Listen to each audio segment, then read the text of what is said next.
ಇಪ್ಪತ್ತು ಸಲ ಹಚ್ಚಿದ್ರು ಕೂಡ 4 ಕೆಳಗೆ ಬೀಳಲ್ಲ. ಬೇಸಿಕ್ ಸೈನ್ಸ್ ಎಕ್ಸ್ಪೆರಿಮೆಂಟ್ ಇದೆ, ಬಟ್ ಬಹುದೊಡ್ಡ ಮೌಲ್ಯ ಕಲಿಸ್ಕೊಡ್ತದೆ ಇದು. ಇಲ್ಲಿ 3 ಭಾಗ ಇದ್ದಾವೆ.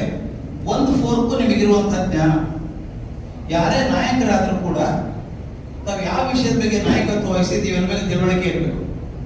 ಕನ್ನಡ ಸಂಘದ ಬಗ್ಗೆ ಗೊತ್ತಿರಬೇಕು, ಕನ್ನಡ ಸಾಹಿತ್ಯ ಬಗ್ಗೆ ಸ್ವಲ್ಪ ಆಸಕ್ತಿ ಇರಬೇಕು. ಇದು ಮೊದಲನೇ ಜ್ಞಾನ. ಬರೀ ಜ್ಞಾನ ಇದ್ರೆ ಆಗಲ್ಲ. ಇನ್ನೊಂದು 4 ಇದೆ, ಅದರ ಕೌಶಲ್ಯ. ಕೆಲವು ಚೆನ್ನಾಗಿ ಗೊತ್ತಿರುತ್ತೆ, ಹೇಳಕ್ ಬರಲ್ಲ, ಗೊತ್ತಿರುತ್ತೆ, ಮಾಡೋಕ್ಕಾಗಲ್ಲ. ಆದ್ರಿಂದ ಜ್ಞಾನನೂ ಬೇಕು, ಕೌಶಲ್ಯನೂ ಬೇಕು. ಅದು ದಯವಿಟ್ಟು ತಿಳ್ಕೊಳ್ಳಿ ಸ್ನೇಹಿತರೆ. ನಮ್ಮ ಜ್ಞಾನ, ನನ್ನ ಕೌಶಲ್ಯ ನನ್ನ ಜೊತೆಗೆ ಹೋಗುವಂತ, ನಾನು ವೈಯಕ್ತಿಕವಾಗಿರುವಂತದ್ದು. ವಿಶ್ವೇಶ್ವರಯ್ಯನವರು ಹ್ಯಾಕ್ ಕಟ್ಟಿದ್ರು ಡ್ಯಾಮ್ ಅಂತ ವಿಚಾರ ಮಾಡಿದ್ರೆ ಯಾರಿಗೂ ಗೊತ್ತಾಗಲಿಲ್ಲ. ಮೈಕಲ್ ಜಾಕ್ಸನ್ ಹ್ಯಾಕ್ ಡ್ಯಾನ್ಸ್ ಮಾಡದ ಅಂತ ಬ್ರೇನ್ ತಗೊಂಡ್ರು ಗೊತ್ತಾಗಲ್ಲ. ಅದು ಅವ್ರಿಗೆ ಇರುವಂತದ್ದು.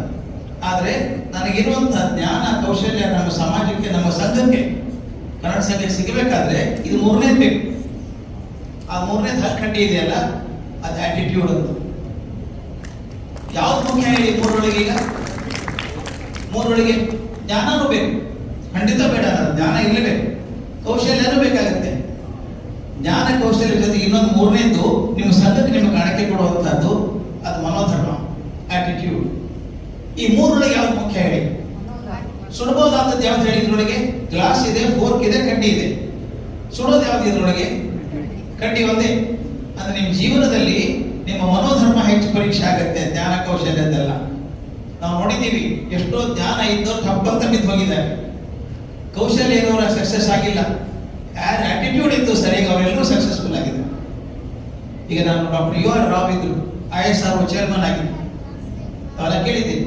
ಅವ್ರು ನನ್ನ ಸಂಸ್ಥೆಯಲ್ಲಿ ವೈಸ್ ಪ್ರೆಸಿಡೆಂಟ್ ಆಗಿದ್ದವ್ರು ನಮ್ಮ ಜೊತೆಗೆ. ಒಂದ್ಸಲ ಮಂಗಳೂರು ಹೋಗ್ತಾ ದಾರಿಯಲ್ಲಿ ಕೇಳಿದೆ ಅವರಿಗೆ, ಸರ್ ನೀವು ISRO ಚೇರ್ಮನ್ ಆಗಿದ್ದಾಗ ಕಲಾಂ ಅವರು ಡೆಪ್ಯೂಟಿ ಡೈರೆಕ್ಟರ್ ಆಗಿದ್ರು, 4-5 ಲೆವೆಲ್ ಕಡೆಗೆ, ಅವ್ರ ಪರಿಚಯ ಇತ್ತ ನಿಮಗೆ ಅಂತ ಕೇಳಿದೆ. ಅಯ್ಯ ಐ ನ್ಯೂ ಬಂದ್ರು. ನಾನು ಪ್ರಶ್ನೆ ಕೇಳಬಾರ್ದು, ಕೇಳಿದೆ ಅವರಿಗೆ, was it the best technologies you had in ISRO?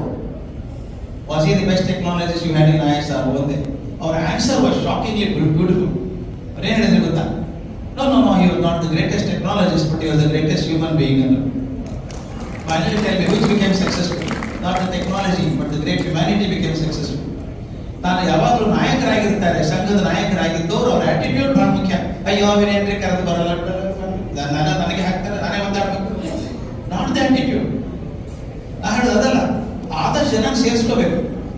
ಬೇಡ ಅಂತಾರೆ ಕೆಲವರು, ಅವ್ರು ಹಿಡ್ಕೊಂಡ್ಬರ್ಬೇಕು. ನಾವು ಬಹಳ ಚಂದ ಮಾತಿದೆ.